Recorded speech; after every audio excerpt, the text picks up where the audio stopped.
સુરતના માંડવી તાલુકામાં ધર્માંતરણ કેસમાં વધુ એક શિક્ષકની પોલીસે ધરપકડ કરી. ધર્માંતરણ પ્રવૃત્તિ સાથે સંકળાયેલ માસ્ટરમાઇન્ડ રામજી ચૌધરીના અત્યંત નજીકના અને તેના સચિવ તરીકે ઓળખાતા રાકેશ વસાવાની પોલીસે ધરપકડ કરી લીધી છે. આરોપી રાકેશ હાઈવે નજીકની શહેરની એક પ્રતિષ્ઠિત ખાનગી શાળામાં અંગ્રેજીના શિક્ષક તરીકે ફરજ બજાવે છે, જેની ધરપકડથી શૈક્ષણિક જગતમાં ફફડાટ વ્યાપી ગયો છે. માંડવી તાલુકામાં પ્રથમવાર આ પ્રકારના વ્યવસ્થિત ધર્માંતરણ નેટવર્કનો પર્દાફાશ થયો છે. પકડાયેલો રાકેશ વસાવા મૂળ માંડવી તાલુકાના આંબાપુર ગામનો રહેવાસી છે. પોલીસે આરોપીને કોર્ટમાં રજૂ કરી 5 દિવસના રિમાન્ડ મેળવ્યા. રાકેશ વસાવા ધર્માંતરણ માટે આવતા ફંડ, ફાળો અને ખર્ચના તમામ હિસાબો રાખતો તથા કોનું ધર્માંતરણ થયું, કોની જવાબદારી સોંપવી તેનું રજિસ્ટર રાકેશ પાસે નિભાવતો હોવાનું તપાસમાં બહાર આવ્યું છે. આ વિશે વધુ માહિતી આપવા આપણી સાથે જોડાઈ ચૂક્યા છે મારા સંવાદદાતા. આખરે આ ધર્માંતરણનો પર્દાફાશ કઈ રીતે થયો, કેટલા શખ્સો આમાં જોડાયેલા છે અને અત્યાર સુધી કઈ રીતે આ નેટવર્ક ચાલતું હતું? બિલકુલ, એક મહિલા જે છે તે હોસ્પિટલે ઈલાજ કરવા ગઈ હતી. એના પતિ બીમાર હતા અને તેમનો ઈલાજ કરાવવા માટે ગઈ હતી.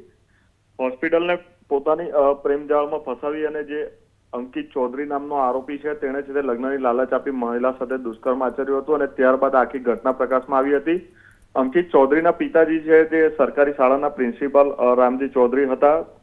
તેઓએ છે તે જે મહિલા છે તેને સ્વીકારવાની હા પાડી હતી, પરંતુ ધર્માંતરણ કરે તો જ, ક્રિશ્ચિયન ધર્મ સ્વીકારે તો જ તેમને છે તે પોતાના ઘરમાં સ્વીકારવાની હા કહેતા જે મહિલા હતી તે રાજી થઈ હતી. પરંતુ ત્યારબાદ જે રામજી ચૌધરી છે પાસ્ટર, તેણે છે તે પોતાનું પોત પ્રકાશ્યું હતું અને આખું પરિવાર જે છે તેને ધર્માંતરણ કરવા માટે દબાણ કર્યું હતું અને જેને લઈને આખો મુદ્દો છે તે પ્રકાશમાં આવ્યો હતો. રેલીઓ કાઢવામાં આવી હતી અને આખરે પોલીસે સતર્ક બની તપાસ શરૂ કરી હતી.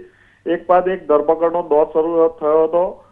રામજી ચૌધરીની ધરપકડ કરવામાં આવી હતી, ત્યારબાદ અન્ય 2 શિક્ષકોની ધરપકડ કરવામાં આવી હતી અને હવે એક વધુ શિક્ષકની ધરપકડ કરવામાં આવી છે. આ રાકેશ ચૌધરી કરીને જે આ રાકેશ વસાવા જે શિક્ષક છે તેની પણ હાલ ધરપકડ કરવામાં આવી છે.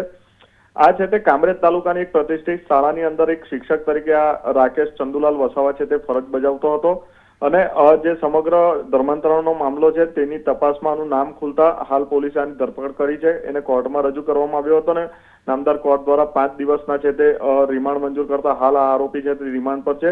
રિમાન્ડ દરમિયાન હજુ પણ વધુ ચોંકાવનારા ખુલાસાઓ બહાર આવે તેવી હાલ શક્યતા સેવાઈ રહી છે. જી, આભાર આપનો તમામ માહિતી બદલ.